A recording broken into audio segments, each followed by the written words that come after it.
अस्सलाम वालेकुम students, welcome to the Read Biology channel. पिछली वीडियो में हमने कुछ ब्रांचेस ऑफ बायोलॉजी डिस्कस की थी, तो आज हम remaining branches of biology cover करने की कोशिश करेंगे। Branches of biology part 2 chapter 1 class 9th। तो आज के बायोलॉजी की ब्रांचेस की लिस्ट में हम सोशियो बायोलॉजी से शुरू करेंगे और उसके बाद हम लास्ट में बैक्टीरियोलॉजी और वायरोलॉजी तक जो है वो पहुंचेंगे। तो आज की पहली ब्रांच जो हम डिस्कस करने जा रहे हैं वो सोशियो बायोलॉजी है। ये दो वर्ड से निकला हुआ है, सोशल अलग और बायोलॉजी अलग। सोशल का मतलब होता है जानदारों का मुआशरती और समाजी रवैया। ह्यूमन सोसाइटीज बना के रहते हैं, हमारे यहाँ फैमिली सिस्टम होता है, हमने फैमिली के अफराद को, ग्रुप के अफराद को मुख्तलिफ काम बांटे हुए होते हैं और जो मिल के काम करते हैं, मिलजुल कर काम किया जाता है। तो अगर इसी किस्म का मिलजुल कर काम करने का रवैया हमें इंसानों के अलावा मुख्तलिफ जानवरों में मिले तो ये साइंस सोशियो बायोलॉजी कहलाएगी।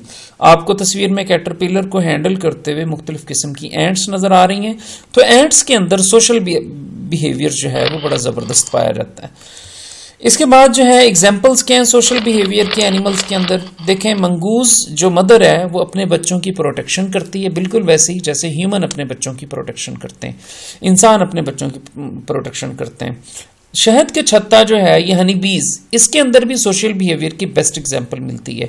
मलका जो है वो पूरे छत्ते को कंट्रोल करती है। बाकी मुख्तलिफ किस्म की ड्यूटीज जैसे कि लेइंग ऑफ एग्स, अंडे देना, नर्सिंग, कॉम्ब बिल्डिंग, हर किस्म का काम शहद के छत्ते के अंदर जो हो रहा होता है वो मुख्तलिफ मक्खियों को बांटा हुआ होता है। तो ये काम की तकसीम बिल्कुल वैसे ही होती है कि जैसे इंसानों के अंदर डिवीजन ऑफ लेबर होती है। तो एक तीसरी एग्जाम्पल आप सोशल बिहेवियर की या सोशल बायोलॉजी की एग्जाम्पल के तौर पे आप कोट कर सकते हैं।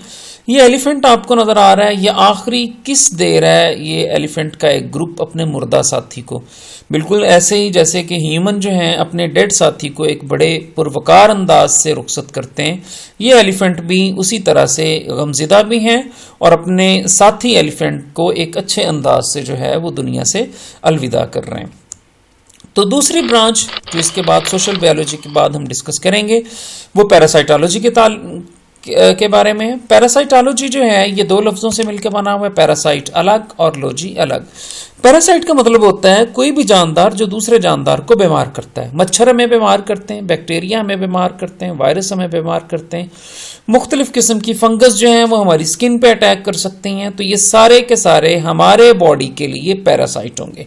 Parasitology is the study of parasites. Parasites are the harmful organisms for the living organisms. अब एग्जांपल्स क्या हैं हम ह्यूमन के पैरासाइट्स की। मलेरियल पैरासाइट है, मलेरिया जो मच्छर से फैलता है। मच्छर जब इंसानी जिस्म को काटता है तो इंसानी जिस्म में प्लाज्मोडियम शिफ्ट करता है। अब प्लाज्मोडियम पैरासाइट है, मच्छर पैरासाइट है। एक और खतरनाक पैरासाइट जो आपको सामने तस्वीर में नजर आ रहा है ये आंख के अंदर, ये अफ्रीकन आई वर्म है, ये निमाटोड है बेसिकली। ये आंख के अंदर मल्टीप्लाई करता है, फौरी ऑपरेट करके इसको निकालना पड़ता है, नहीं तो ये मामला बहुत ज्यादा खराब या पेचीदा कर सकता है। तो ये पैरासाइट जो हैं आप कह लें कि बॉडी को बीमार करते हैं, तो इनकी स्टडी जो है ये पैरासाइटोलॉजी कहलाएगी। तीसरी ब्रांच जो आज हम डिस्कस करने जा रहे हैं वो बायोटेक्नोलॉजी है। तो बायोटेक्नोलॉजी क्या होगी? It deals with the practical application of living organism. जानदारों को इंसानी मकसद के लिए, इंसानी फायदे के लिए इस्तेमाल किया जाए। बायोटेक्नोलॉजी की जो बेस्ट एग्जांपल है हम जो कोट कर सकते हैं वो इंसुलिन का बनना है। देखो इंसुलिन जो है ये ह्यूमन सेल बनाता है, बैक्टीरिया का काम नहीं है। लेकिन हमने क्या किया, हमने जेनेटिक इंजीनियरिंग की, इंसुलिन बनाने वाला डीएनए का जो पार्ट है, जो जीन है वो काटा इंसानी डीएनए से और उसको काटने के बाद बैक्टीरिया में डाल दिया। बैक्टीरिया ने एक्सप्रेस करना शुरू कर दिया और इंसुलिन बनाना शुरू कर दी। बैक्टीरिया हमारे लिए मेडिसिन बना रहे हैं, बैक्टीरिया हमारे लिए इंसुलिन बना रहे हैं, बैक्टीरिया हमारे लिए ग्रोथ हार्मोन बना रहे हैं। तो ये बेस्ट एग्जांपल्स कोट की जा सकती हैं बायोटेक्नोलॉजी की। नेक्स्ट जो ब्रांच हम डिस्कस करेंगे वो इम्यूनोलॉजी है। इम्यूनोलॉजी का ताल्लुक बच्चों इम्यून सिस्टम से है। इम्यून सिस्टम को हम कैसे डिफाइन? इम्यून सिस्टम बेसिकली जिस्म का दिफाई निज़ाम है जो जिस्म को बीमारियों से महफूज रखता है। हमलावर जरासीम जो हमारे बॉडी में इंटर होते हैं, ये आपको तस्वीर में नजर आ रहा है कि बॉडी सेल किस तरह से उनको निगल लेते हैं उन जरासीमों को, और इस तरह से जरासीम जो हैं उनका बॉडी से खात्मा हो जाता है। तो it is a study of immune system of animals which defend the body against invading microbes. अब इसके एग्जांपल्स क्या हैं, इम्यून सिस्टम कैसे काम करता है। देखें, वाइट ब्लड सेल्स हमारे ब्लड के अंदर फिर रहे होते हैं, ये आने वाले जरासीमों को ख़त्म करते हैं, उनको मारते हैं और उनको बाद-औक़ात खा जाते हैं, इनगल्फ करते हैं। ये दूसरी एग्जांपल्स आपको नजर आ रही हैं। अच्छा, कुछ खास किस्म के सेल्स हैं, मैक्रोफेजीज उनको कहते हैं। अब ये मैक्रोफेजीज जो हैं ये बैक्टीरिया को किल करते हैं और बैक्टीरिया को खाते हैं। मैक्रो का मतलब होता है बड़े बड़े, फेज का मतलब होता है खाने वाले जो है वो पार्टिकल्स जो हैं ये इस तरह से बैक्टीरिया को जो जिस्म में दाखिल होते हैं उनको किल कर दिया जाता है और खा लिया जाता है। नेक्स्ट ब्रांच जो हम डिस्कस करेंगे बच्चों वो एंटोमोलॉजी है। अब एंटोमोलॉजी जो है ये इंसेक्ट्स के मुतालिक है। ये दो ग्रीक वर्ड से लफ्ज़ निकला है, एंटोमन। एंटोमन का मतलब इंसेक्ट्स होता है, लोगी का मतलब स्टडी होता है। तो ओवरऑल क्या बनेगा, it is the study of insects. Insects में कौन से हैं, एंट्स इंसेक्ट्स हैं, कॉकरोच इंसेक्ट्स हैं, एफिड्स इंसेक्ट्स हैं, एक ग्रॉसहॉपर नजर आ रहा है, ये लेडी बर्ड बीटल है। तो ये सारे के सारे इंसेक्ट्स हैं। इसमें कुछ इंसेक्ट्स हमारे लिए फायदेमंद होते हैं और कुछ इंसेक्ट्स हमारे लिए नुकसानदेह होते हैं। फायदेमंद इंसेक्ट्स में सबसे पहला जो नंबर हमारे पास आता है वो हनी बी का आता है। अब आपको ये हनी बीज नजर आ रही हैं, शहद की मक्खियां। शहद की मक्खियां हमारे लिए शहद बनाती हैं, हम इनको पाल भी सकते हैं। शहद की मक्खियां फूलों को रस चूसती हैं, पोलिनेशन करती हैं। तो ये इस तरीके से हमारे लिए फायदेमंद है। दूसरे जो बेनिफिशियल इंसेक्ट्स हमारे लिए हो सकते हैं वो सिल्क वर्म है। सिल्क वर्म ये आपको नजर आ रही हैं, अंडे दिए हुए हैं, इनकी सुंडियां निकली हैं, आखिर में इन्होंने कोकोन बना देनी है। इन्हीं कोकोन से बाद में सिल्क जो है या रेशम बनाई जाती है। तो सिल्क वर्म रेशम का कीड़ा बेसिकली, तो ये हमारे लिए सिल्क या रेशम के धागे या रेशम बनाता है। तो ये फायदेमंद इंसेक्ट्स में शामिल है। ठीक है जी। तो इसके बाद इंटरेस्टिंग बिहेवियर एंट्स के बारे में आपको मैंने बताया था कि एंट्स भी क्लास इंसेक्टस है, ये एंटोमोलॉजी में स्टडी की जाती हैं। तो एंट्स का जो है वो बड़ा एक इंटरेस्टिंग बिहेवियर है कि एंट्स जो हैं ये डेथ स्पाइरल करती हैं। ये इस तरीके से तेजी से घूमती जाती हैं और सेंटर में आके ये मरना शुरू हो जाती हैं। हम ये कह सकते हैं कि ये इज्तमाई सुसाइड करती हैं, ग्रुप की शक्ल में सुसाइड करती हैं।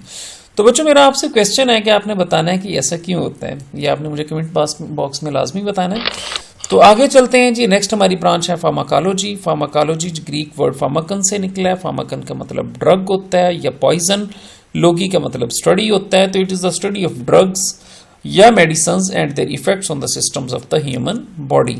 अब मेडिसिन जो है ये हमारी बॉडी पे बहुत ज़्यादा हमें हील करती हैं, हमें सेहतयाब करती हैं। कुछ मेडिसिन के साइड इफेक्ट्स भी होते हैं। तो ये सारी की सारी चीज़ें हम किस में स्टडी करते हैं, फार्माकोलॉजी में। अगली ब्रांच जो हम डिस्कस करेंगे that is called as molecular biology. बहुत सारे मॉलिक्यूल्स हैं जो हमें जिंदा रखते हैं और हमारी लाइफ में, हमें लिविंग बनाने में अहम किरदार अदा करते हैं। ये आपको तस्वीर में नजर भी आ रहे हैं, protein, DNA, RNA, carbohydrates, lipids वगैरह। तो इनकी स्टडी को, ये मॉलिक्यूल्स हमें कैसे जिंदा रखते हैं, इनकी स्टडी को मॉलिक्यूलर बायोलॉजी का नेम दिया जाएगा। उसके बाद जो है ये अगली आप कह लें कि मॉलिक्यूलर बायोलॉजी की एग्जांपल्स क्या हैं। तो मॉलिक्यूलर बायोलॉजी में प्रोटीन सिंथेसिस हम देखते हैं, किस तरह से डीएनए कोड करके प्रोटीन बना रहा है। ये प्रोटीन हमें किस तरह से लिविंग बनाते हैं। तो ये सारी की सारी साइंस के जिसमें हम ये देखते हैं कि लाइफ या लिविंग ऑर्गेनिज्म किस तरह से मॉलिक्यूल्स पे डिपेंड कर रहे हैं, या हमारा बॉडी के अंदर मॉलिक्यूल्स कैसे हमें जिंदा बना रहे हैं। तो ये सारी की सारी साइंस मॉलिक्यूलर बायोलॉजी कहलाएगी।